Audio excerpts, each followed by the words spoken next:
No suspect or suspects have been identified, and we know few details, but as you mentioned, we do learn more about the actual location. Remember, first we were told it was in the library, then we were told it was in this heavily trafficked area, which led us to believe that it was the public or visitors that were on a regular tour. Now we know it is in the West Executive area, which in that area, from our folks like you, Kaylee, that have been there and spent time there, we know that it is an entrance used by staff that come from places like the DOD, DOJ, the CIA, FBI come in that entrance very close to the Oval Office and right next to the Situation Room where this cubby area was believed to be where this was found. Now, the Secret Service tells us we may not know any details until next week as the earliest, but it has certainly led a lot of speculation as the Secret Service reviews all the cameras and access logs. Now, among those speculating, former President Donald Trump, who took to Truth Social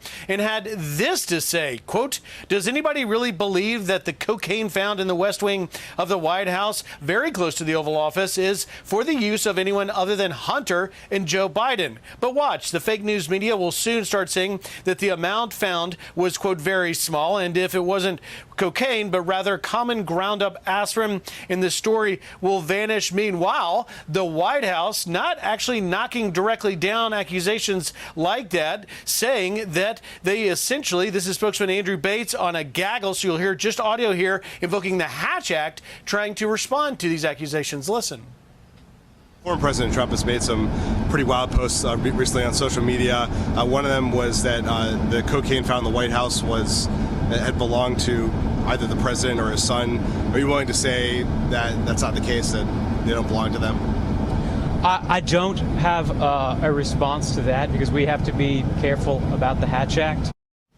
Now, this, as Senator Tom Cotton released that letter that we've talked about, demanding that whatever the Secret Service finds in their investigation be made public. He wants to know whether anyone's going to be held accountable and prosecuted. And also, he wants to know what new procedures or what procedures exist that were flawed in the securing of the world's most secure building on planet Earth. Guys, there is a press briefing. We hope to maybe get some more answers today, but we'll have to wait and find out.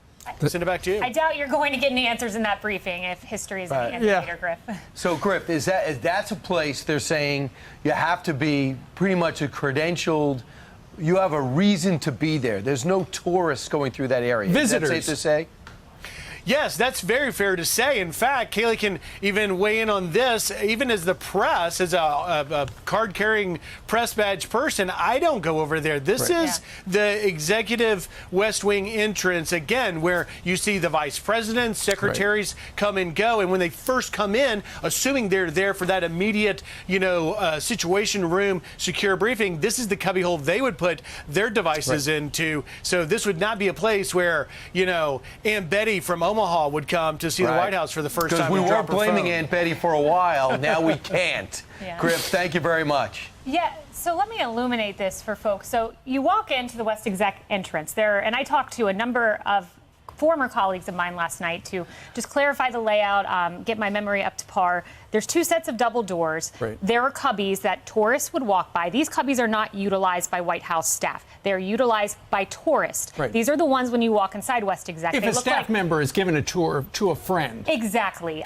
They're like little mailboxes. They're pretty ornate. They do have a lock on them. So that's the entrance of West Executive. You get to the Secret Service officer who's sitting there, and then to Griff's point, you keep going, you get to the White House mess, it's a pretty short walk, you turn, you get to the Situation Room, and that is where staff would set down their phones. You'd set it down before you go into the secure location. Or your Coke. There are no cameras, no cameras, I was told, in the West Wing, so they're having to rely on cameras outside of the West Wing.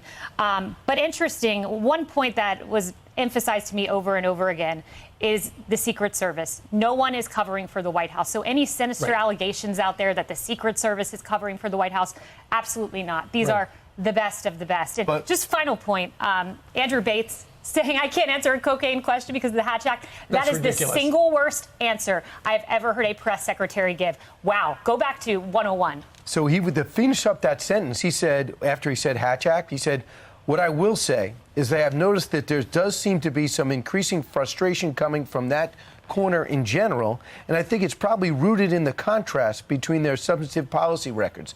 What is he trying to say? That everyone's frustrated with this storyline? Sorry if you're frustrated, but it doesn't usually happen that cocaine's found in the White House when you have a guy there, I could say, using the word probation, who has spent years on camera, in still and in video, on crack, using cocaine. Right. Well, here's the thing. What's very telling, and NBC has some pretty good reporting on this today.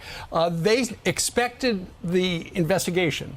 The White House officials said it's going to take a couple of weeks. They're now saying it's going to be wrapped up by Monday. I saw that. So you know what? They know exactly who the person is. They've got a really good idea about it. They see people come in and out with the surveillance cameras that are available. They can do the math. They've figured it out. You got to figure, though, there's a real good possibility they're not going to reveal the name. It could be a staff member. It could be a guest of a staff member. It could be a donor. It could be a constituent. It could be a supporter. It would be very embarrassing. They'll probably say, you know what, we've dealt with it. It's a Class 2 misdemeanor in Washington, D.C. No big deal. Wouldn't that be great if someone could find illegal drugs on you and you could say, listen, I'm dealing with it internally? Yeah. There's no way they can go without giving the name. Brian, you watch. What confounds me is the story keeps changing. First it was the library and the executive mansion. Then it moves to the lobby area of the West Wing executive entrance. Then it moves to the Situation Room. All of the sources I spoke with said if it was in the entryway of West Executive, it was very likely a tourist. Only a tourist would use those cubby holes. Right. If it's closer to the Situation Room, whoa, we got to start looking at staff. So Because those people have clearances. Yeah, the entrance Yes. is near where some vehicles like the Vice President's limo or SUV park. It's one floor below the main West Wing offices and on the same floor as the Situation Room and dining area. So if it is Hunter Biden's, is that a violation of the plea deal? I imagine you can't get a plea deal and still do drugs or decide to lie on a gun form or go buy a gun if you are getting this sweetheart plea deal. But the belief they haven't that agreed to the deal yet. That's July 26th. True, and to believe it's Hunter Biden's, though, is to believe that this evaded the sight of Secret Service for 48 hours. It was a small bag, I will say, but it's hard for me to believe that. Well, you mean it's hard to believe it's Hunter Biden's? Why? Because I think Secret Service would have found this. Secret Service is good, they're top-notch, but it was a small bag to that point because Hunter Biden was in Camp David, so it would have had to have been left, 48 to 60 hours before it was discovered on Sunday. Well, sports betting has figured it out. There's an item in the New York Post today where they assess the odds. Hunter Biden, 2-1 odds that the caucus is. 10-1 odds that it's a Jonas brother. 16-1 odds that it's Snoop Dogg.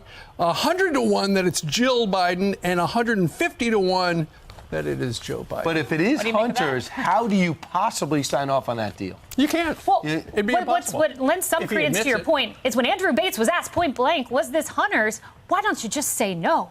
Yeah. Maybe he doesn't Why don't know, you just say which no? means he can't say no, right? Or else he would love to have Or said maybe no. he knows the truth. Nancy Reagan